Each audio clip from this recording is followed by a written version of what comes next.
Good morning students. Apex college Makrana की online classes में आप सभी छात्र छात्राओं का हार्दिक स्वागत है, अभिनंदन है। जैसा कि कल हमने केटीजी अर्थात थ्योरी ऑफ गैसेस में कुछ टर्म्स पढ़े, आज हम पढ़ेंगे रूट मीन, स्क्वायर मेथड एंड हम पढ़ेंगे application of Maxwell distribution function. आज हमारा टॉपिक है application of Maxwell's distribution functions, Maxwell's distribution function। सबसे पहले हम पढ़ेंगे एवरेज स्पीड। क्या पढ़ेंगे? एवरेज स्पीड अर्थात औसत चाल। हम पढ़ेंगे औसत चाल। जैसा कि आप सभी, औसत का मतलब क्या है? औसत का मतलब है कि राशियों का योग बटा राशियों की संख्या। जैसा कि आप शुरू से पढ़ते आ रहे हो, तो मतलब है कि यदि कुछ पार्टिकल्स हैं जिनका इंटीग्रेशन कहाँ से करेंगे हम, 0 to इनफाइनाइट तक, एंड यदि औसत चाल को किससे रिप्रेजेंट करते हैं? सी बार से। किससे? सी बार से। यदि नंबर ऑफ टोटल पार्टिकल कितने हो? एन। कितने? एन। यदि हम एन का डिवाइड कर दें किसमें? सी डी एंड सी में, सी एंड डी सी में, ठीक है। परंतु जैसा कि हम पहले पढ़ चुके हैं कि डी एन सी की वैल्यू क्या होती है?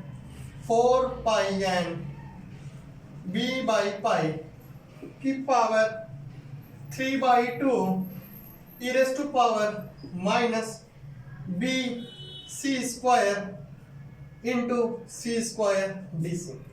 डी एन सी की वैल्यू क्या होती है? 4 पाई एन। कल हमने small a and small b की वैल्यू भी निकाली, उसके बाद बीटा एंड बी में रिलेशन निकाला, उसके बाद हमें पता चला d n c equal to क्या होता है? 4 pi N B by pi की power 3/2 e raise to power minus B C square into C square D c. यह क्या है? यह यदि हम डी एन सी की वैल्यू पुट करते हैं, सी स्क्वायर का इंटीग्रेशन करेंगे, इसमें भी सी स्क्वायर का इंटीग्रेशन करेंगे।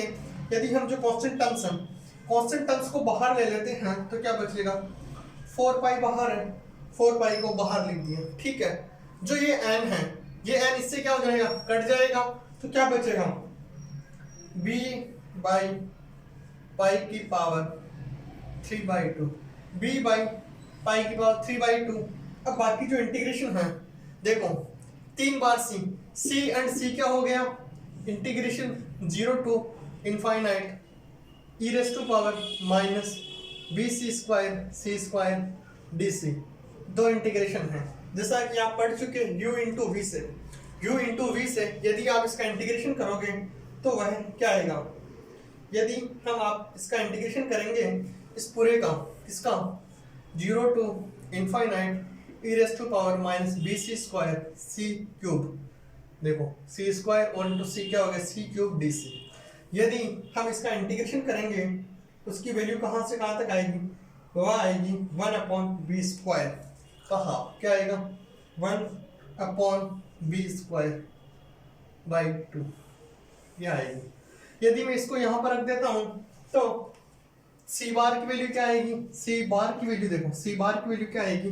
4 की जगह 4, पाई की जगह पाई, बी बाई पाई की पावर 3/2 इंटू 1/2 बी स्क्वायर, ठीक है। यहाँ पर बी की पावर क्या है? 3/2। सी बार इक्वल टू क्या हो जाएगा? 4 पाई इंटू बी की पावर 3/2 अपॉन पाई की पावर 3/2 इंटू बी की पावर -2/2। हाँ, इधर ध्यान देना, बेस सेम है तो क्या हो जाएगा? b की पावर प्लस 3/2 माइनस 2, क्या बचेगा? एलसीएम क्या आएगा? 2, 3 - 4, 3 - 4 क्या आएगा? -1/2, क्या आएगा? 1/2। b की पावर क्या आएगी? 1/2, ठीक है।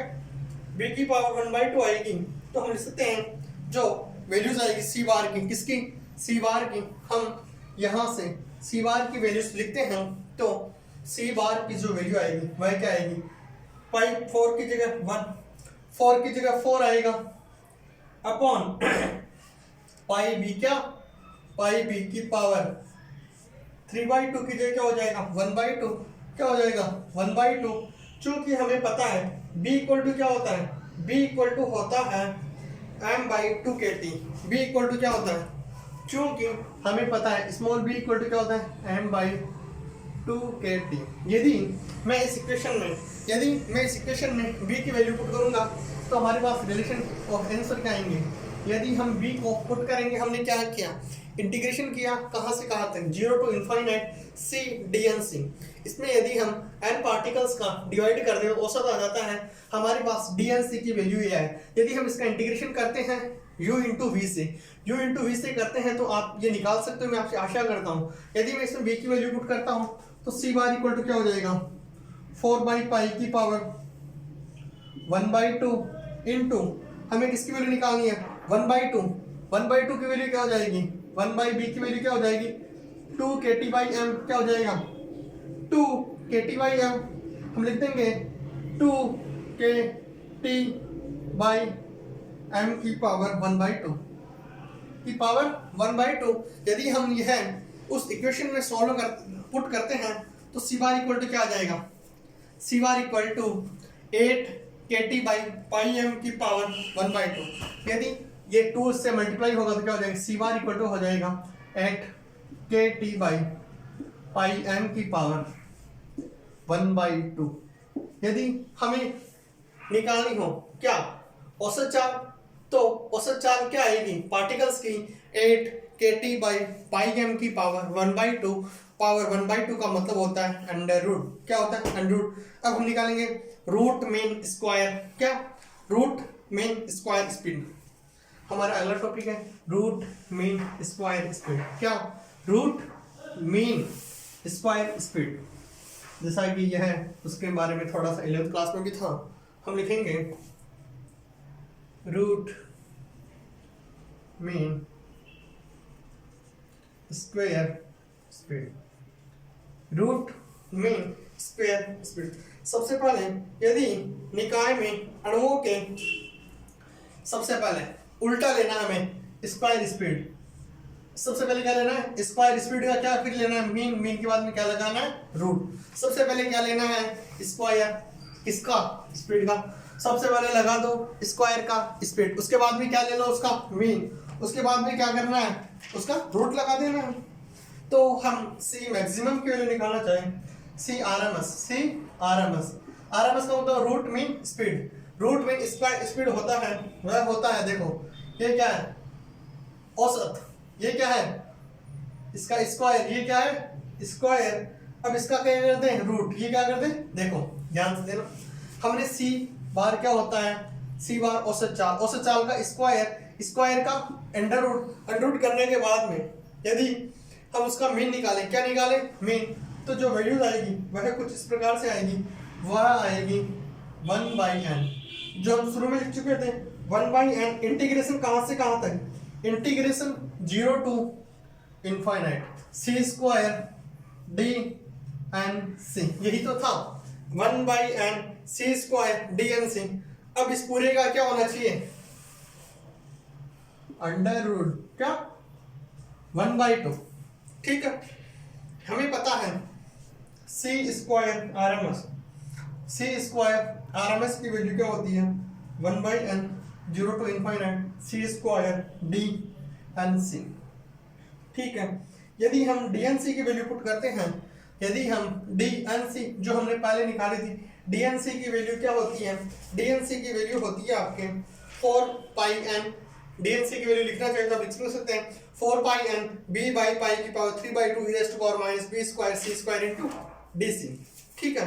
यदि मैं dnc की वैल्यू पुट करूं इस इक्वेशन में, जो हमारे पास इक्वेशन आई, यदि इसमें dnc की वैल्यू पुट करूं तो हमारे पास क्या आएगा c स्क्वायर आरएमएस क्या आएगा 1/n को जगह 1/n 4πn b/पाई की पावर 3/2 इंटीग्रेशन कहाँ से कहाँ तक 0 to इनफाइनाइट c की पावर 4 e raised to power minus b into c square minus B C square D c. यदि अब हमें क्या निकालना है, सी की पावर 4 ई की power minus B C square का इंटीग्रेशन 0 टू इनफाइनाइट किसके रेस्पेक्ट में, डी स्क्वायर के डी सी के रेस्पेक्ट में।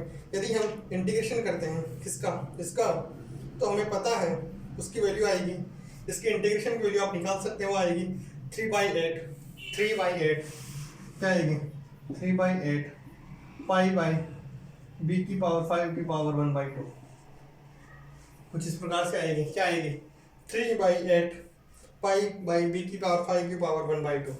हम यदि इस वैल्यू को इसमें रखें, यहाँ पर देखें तो क्या हो जाएगा 4 pi N B by n की power 3/2 into 3/8 into pi by B की पावर 5 की पावर 1/2।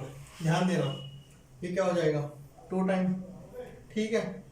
यहाँ पर पाई और पाई क्या हो जाएगा, pi into pi square 3 pi by 2 क्या हो जाएगा 3 पाई बाई 2, जो हमारे पास फाइनल वैल्यूज आएगी। ये भी पाई, इस पाई की वैल्यू क्या है 1 इंटू 3/2, 1 प्लस 3/2 क्या हो गया 1 प्लस 3/2 मतलब 2 पाई स्क्वायर हो गया। यदि हम उधर भी करेंगे तो हमारे पास जो फाइनल लास्ट में वैल्यूज आएगी वह कुछ इस प्रकार से आएगी, मतलब सी आर एम एस क्या आएगा सी आर एम एस। यदि अंडर रूट करेंगे तो सब हट जाएंगे, क्या बचेगा 3/2 बी की पावर 1/2, 3 बाई बी की पावर 1/2।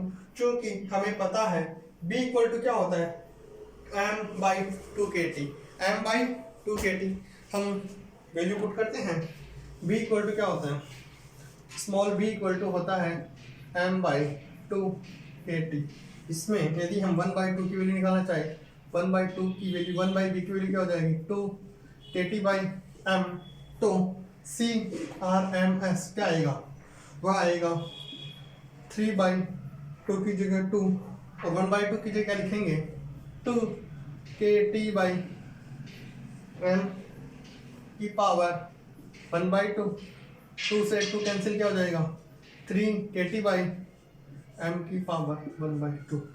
CRMS की वैल्यू क्या आएगी 3 kT/m की पावर 1/2। यदि हम मोस्ट प्रोबेबल स्पीड निकालना चाहें, क्या मोस्ट प्रोबेबल स्पीड निकालना चाहें तो वह भी कुछ इस प्रकार से आएगी, मोस्ट प्रोबेबल स्पीड। अगला टॉपिक है हमारा, इसमें किसी को डाउट नहीं होना चाहिए, हमें डीएनसी की वैल्यू पता है, इंटीग्रेशन करना आपको आता है, मैं ये आशा करता हूँ। u इंटू वी से करना है, एक को छोड़ देना है, दूसरा एक का डिफरेंशिएशन दूसरे को छोड़ देना है, इसी प्रकार से कुछ करते हैं आप। अब निकालेंगे मोस्ट प्रोबेबल स्पीड। हमारा अगला टॉपिक है most probable speed. Most probable speed हमारा टॉपिक है, रूट स्क्वायर बैठा देते हैं। मोस्ट प्रोबेबल स्पीड क्या है, most probable speed. Most probable speed का मतलब क्या है, सबसे पहले ये समझिए। हमने रूट मीन स्क्वायर निकाला, जस्ट क्या करते हैं, जैसा नाम है उसका जस्ट उल्टा करते हैं।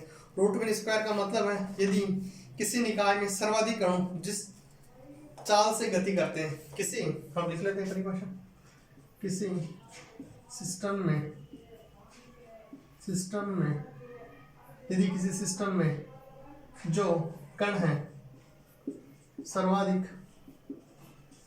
जिस चाल से गति करते हैं, जिस चाल से गति करते हैं उसकी संभावना सबसे ज्यादा क्या होगी, किसी सिस्टम में कण सर्वाधिक जिस चाल से गति करते हैं उसे अधिकतम प्रासंगिक चाल लगाते हैं। ठीक है, हम लिखते हैं यदि हमें किसी चीज के मैक्सिमम निकालना होता है तो हम क्या करते हैं, हमें यदि किसी भी चीज का मैक्सिमम या मिनिमम फाइंड आउट करना होता है तो क्या करते हैं, हम डिफरेंशिएशन करते हैं। क्या करते हैं, डिफरेंशिएशन। जैसे हम करते थे इसकी मैक्सिमम स्पीड क्या हो सकती है, dv/dt का क्या करते थे, हम डिफरेंशिएशन करते थे। क्योंकि हम इसको लिख सकते हैं जहां पर c इक्वल टू क्या हो जाए CRMS, c इक्वल टू क्या हो जाए c mean, c equal to क्या हो जाए c मीन। हम लिखते हैं d is function of c by d, c equal to क्या होना चाहिए 0। हमें पता है F is a function of C, इसकी वैल्यू क्या होती है 4 पाई एन क्या होती है equal to 4 pi N B by pi की पावर 3/2 बी बाई की power 3/2 e raise to power minus B C square into C square D c. यही तो होता है। यदि हम डीसी नहीं लिखे, डीसी क्यों नहीं लिखेंगे, क्योंकि डीसी लिखेंगे तो इंटीग्रेशन करना पड़ेगा। एफ ऑफ सी ये होता है, एफ ऑफ सी होता है। यदि हम इसको डिफरेंशिएट करना चाहिए किसके रेस्पेक्ट में, हम लिखते हैं इसको डिफरेंशिएट करेंगे इसके रेस्पेक्ट में तो क्या होगा 4 pi N B by pi की power 3/2 into b by sorry e raise to power minus B C square into C square का डिफरेंशिएशन करेंगे d by d of c के रेस्पेक्ट में। जो कांस्टेंट ये क्या है कांस्टेंट है, तीनों चीजें क्या है कांस्टेंट है। यदि तो इसको बाहर लिख देते हैं, क्या लिखेंगे 4 pi N B by pi की power 3/2 into D by D C of E raise to power minus B C square into C square. हमें पता है, हमें एक चीज निकालनी है क्या, E raise to power B C square by D C का डिफरेंशिएशन करेंगे तो क्या आएगा, वह कुछ इस प्रकार से आएगा और हमारे पास जो रिजल्ट आएगा वह ये आएगा। हमें u इंटू वी, एक का डिफरेंशिएशन करना है दूसरे का छोड़ देना है। क्या करना है, एक का डिफरेंशिएशन दूसरे को छोड़ देते हैं तो देखना इसका क्या आएगा बी सी स्क्वायर का डिफरेंशिएशन क्या होगा 2bc, क्या होगा E raise to power 2bc, C square का क्या होगा 2c, इसको एक बार छोड़ दो इसका क्या होगा 2c, इसको ले लेंगे तो क्या होगा C square into E raise to power minus B into C square minus 2bc। ये तो आप सिंपली कर सकते हैं।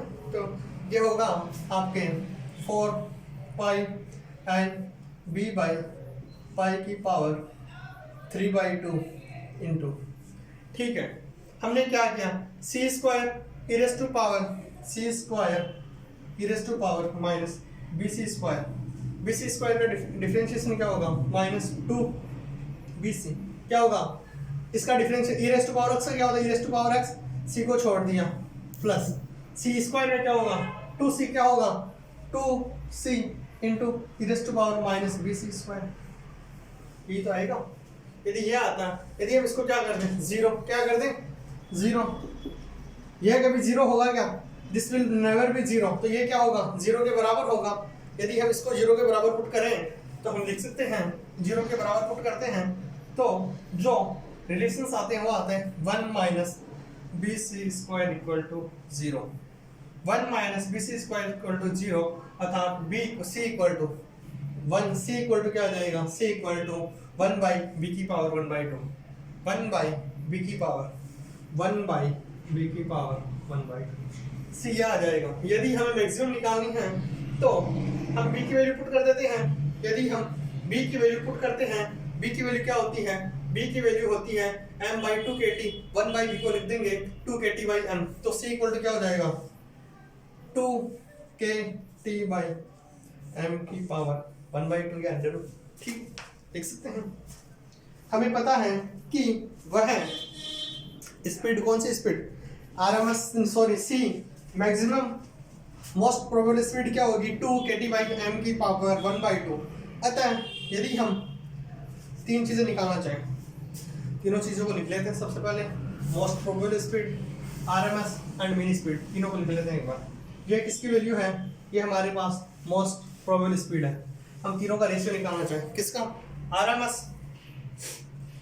C मीन, सबसे पहले लिखेंगे C mean, C RMS and CM, ठीक है। यदि हम तीनों का रेशियो निकालना चाहें, सब में KT बाई जो KT वाला टर्म है वह आ रहा है, तो इसका जो अंडर रूट क्या है √2 √8 पाई और ये आएगा √3। वेरी इंपॉर्टेंट, याद रख लेना। एक नंबर में पूछ सकता है कि मैक्सवेल डिस्ट्रीब्यूशन के अनुसार mean speed, CRMS speed and C most probable speed की क्या होगा √2 8 बाई पाई, अर्थात यदि हम इनको सोल्व करते हैं तो कुछ जो ग्राफ है वो इस प्रकार से आते हैं। हम तीनों के ग्राफ ड्रॉ कर लेते हैं। यदि हम तीनों के ग्राफ ड्रॉ करते हैं, एक साइड में क्या आएगा, D of N C by D C, एक जगह जो ग्राफ है वो इस प्रकार से आएगा। सबसे मैक्सिमम वैल्यू किसकी है, इसकी वैल्यू किस सबसे मैक्सिमम वैल्यू है इसकी है, इसकी वैल्यू है 1.√3 क्या होती है 1.24224, इसकी √2 क्या होती है 1.414। इनका जो अनुपात आएगा अनुपात आएगा वह क्या आएगा 1:1:1:1:8। तो जो चीजें आएगी मैक्सिमम किसकी आएगी, मैक्सिमम किसकी आएगी सीएम, क्या आएगा सीएम। उसके बाद क्या ये किसकी है C R M S and this will be C mean. इन लोगों को ग्राफ ड्रॉ किया था इस प्रकार से आया, सी मीन। हम अगला पढ़ते हैं एनर्जी डिस्ट्रीब्यूशन फंक्शन। अगला क्या एनर्जी डिस्ट्रीब्यूशन फंक्शन, अगला टॉपिक है हमारा एनर्जी डिस्ट्रीब्यूशन फंक्शन, जो इस प्रकार से है। हमने 3 पढ़े, तीनों इंपॉर्टेंट है, कोई सा डेरिवेशन हार्ड नहीं है, सब में इंटीग्रेशन करना है, इनका डिवाइड करना है। हमारा अगला है कि एनर्जी डिस्ट्रीब्यूशन फंक्शन, हम लिखते हैं energy distribution function equal to क्या होता है half M V square, equal to क्या होता है हाफ एम वी स्क्वायर। यदि हम सी मान लेते क्या होगा हाफ एम सी स्क्वायर, यही तो होगा half M C square. 1 minute. Maxwell ने कहा कि कोई भी मैक्सवेल फंक्शन है वह केटी पर केटी क्या होता है ऋणात्मक अनुपात में होता है। उन्होंने लिखा वे अणु जिनकी ऊर्जा, हम सबसे पहले मैक्सवेल बोल्ट्जमान फंक्शन किसे कहते हैं, उन्होंने कहा कि जो प्रारंभिक कार्य के पश्चात बोल्ट्जमान द्वारा व्यापीकरण के मैक्सवेल बंटन फलन जो स्थानांतरण गतिज ऊर्जा से संबंध रखते हैं, एक से अधिक फलन की विशेष अवस्था होती है। अर्थात फंक्शन की जो स्टेट है वो क्या होती है एक से ज्यादा होती है। तो उन्होंने लिखा कि यदि हम दो रेंज लें, क्या एक तो ई और दूसरा ई प्लस डेल ई, ई तथा डी रेंज लें, ई तथा डी रेंज लें के अणुओं की मध्य क्या होगी, अणुओं के मध्य जिनकी स्थितिज ऊर्जा होगी उनकी संख्या ज्ञात करने के लिए यदि ये ई का रेशियो है तो ये क्या होगा सी प्लस डी सी, क्या होगा सी प्लस डी सी। इस प्रकार होगा ई इक्वल टू क्या होता है ई इक्वल टू क्या होगा डी ई लिख सकते हैं हम, डी इक्वल टू क्या होगा M C into D C, D equal to क्या होगा M C into D C, D equal to क्या होगा डी इक्वल टू होगा M C into D C, C equal to जैसा कि हम निकाल चुके हैं सी इक्वल टू क्या होता है 2e बाई एम की पावर 1/2, इसी रिलेशन से निकाला है।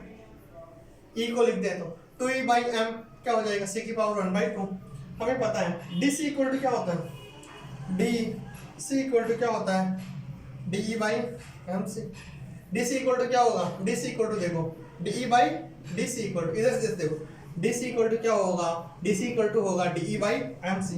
यदि हम एम सी की वैल्यू पुट करें, एम सी की वैल्यू क्या होगी, यदि हम ऊपर डी की जगह डी पुट कर दो, डी की जगह डी पुट किया, एम सी की जगह क्या लिख सकते हैं 2 small M into capital E की पावर 1/2, क्या लिख सकते हैं एम सी को 2e 2m e 2m e की पावर 1/2, यही तो आएगा।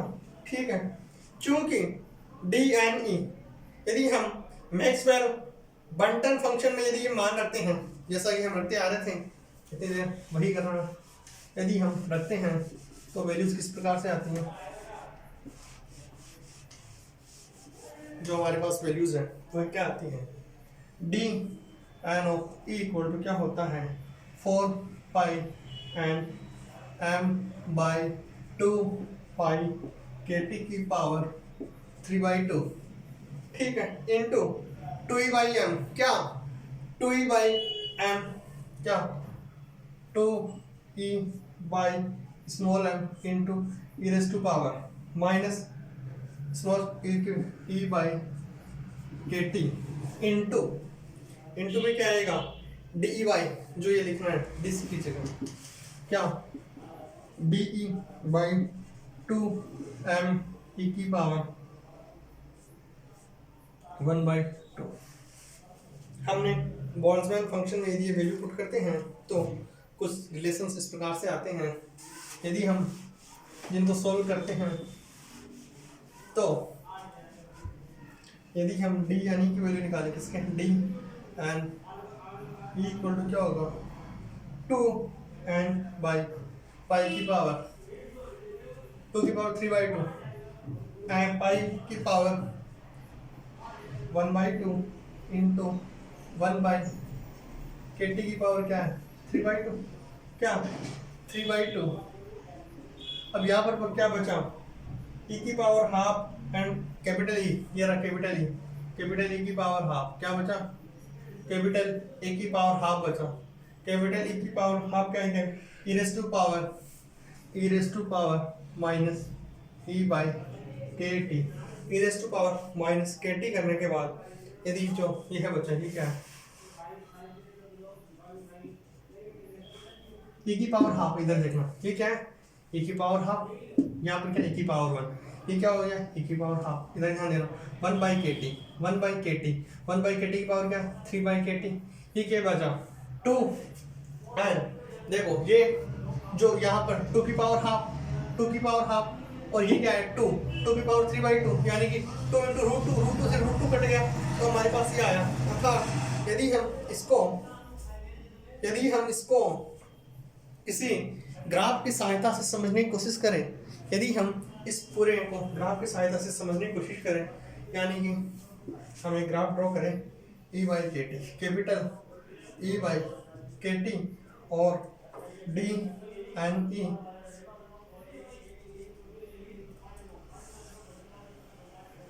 इस प्रकार से आएगा। अर्थात यदि हम इस ग्राफ में देखें तो ये कुछ इस प्रकार से आता है। यहाँ डीएनसी को डी में परिवर्तित कर दिया गया है क्योंकि हमें पता है जो कि ई बाई के टी को फंक्शन के रूप में लिखा है तो D N E by D T इस प्रकार से है। यदि हम प्रोबेबिलिटी ऑफ ई निकालना चाहें तो क्या आ जाएगा इस प्रकार से, हम इस पर टीम टर्म्स लिख सकते हैं। एक बार ई को 0 कर दें, ई को 0 कर देंगे तो ये क्या हो जाएगा, किसी की पावर 0 क्या हो जाएगी 1, वो 0 1, यही बचेगा क्या। यदि इक्वल टू 0 कर दें, ई को लेस देन के टी कर दें, ई को ग्रेटर देन के टी कर दें, वो आप कर सकते हैं। हम हमारा अगला टॉपिक कंटिन्यू करें।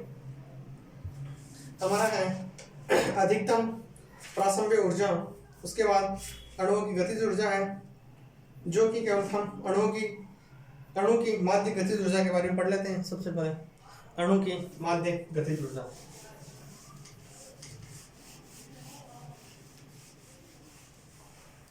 हमारा टॉपिक है अणु की माध्य गतिज ऊर्जा, मतलब एटम की मेन काइनेटिक एनर्जी। क्या मेन काइनेटिक एनर्जी हमें पता है। E इक्वल टू क्या होता है, E इक्वल टू क्या होता है इंटीग्रेशन 0 to इनफाइनाइट। हमें क्या निकालना है मीन, तो क्या होगा E is probability of E into D.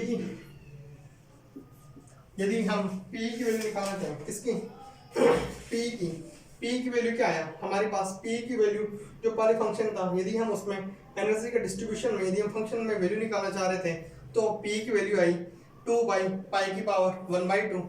हम वैल्यू पुट कर देते हैं, हमें P का मान लिखें, P का मान जो हमने जस्ट किया था, P का मान क्या होता है 2 बाई पाई की पावर 1/2, क्या होता है 2 इंटू पाई की power 1/2 into 1 by K T की पावर 1/2 3/2 के टी की पावर 3/2 एंड e की पावर हाफ, कैपिटल E की पावर हाफ, E की पावर स्मॉल e की power minus E by K T minus E by K T into D, जो हमने पहले पढ़ा वही। यदि हम इसमें यह रखें और इसका हम इंटीग्रेशन करना चाहें, यदि हम इसका इंटीग्रेशन हम मान लेते हैं e equal to X square, यदि हम लिख लें e इक्वल टू क्या रख दें एक्स स्क्वायर, तो डी इक्वल टू क्या हो जाएगा 2x dx। जैसा हम करते हैं किसी भी कांस्टेंट को कुछ भी मान सकते हैं, e को क्या माना एक्स स्क्वायर, तो इधर क्या हो जाएगा डी 2x क्या होगा एक्स स्क्वायर का 2x dx। यदि हम इसको ऐसे करते हैं तो जो हमारे पास जो काइनेटिक एनर्जी का मीन आएगा वह क्या आएगा, 4 बाई पाई की पावर 1/2 इंटू 1 बाई KT की पावर 3/2 इंटू 3/8 पाई की पावर हाफ इंटू KT की 1/KT की पावर 1/KT की पावर 5/2। ये कुछ कैलकुलेशंस हैं जो आप कर सकते हैं, ठीक है। यदि इसको लास्ट में हम देखते हैं तो पाई की पावर हाफ, ठीक है, पाई की पावर हाफ से पाई की पावर हाफ कट गया, 4 से कितने टाइम कट गया, 2 कट गया, ठीक है। ये क्या है 1/KT, केवल 1/KT बचेगा, केवल टर्म क्या बचा 1/KT, तो क्या बचेगा लास्ट में mean kinetic energy equal to 3/2 KT, जो कि हम शुरू से पढ़ते आ रहे हैं, जिसका आज हम डेरिवेशन कर चुके हैं, ठीक है। मैं आप सभी छात्र छात्राओं का अगेन एपेक्स कॉलेज मकड़ा परिवार की तरफ से बहुत बहुत आभार ज्ञापित करता हूँ, and again thank you so much.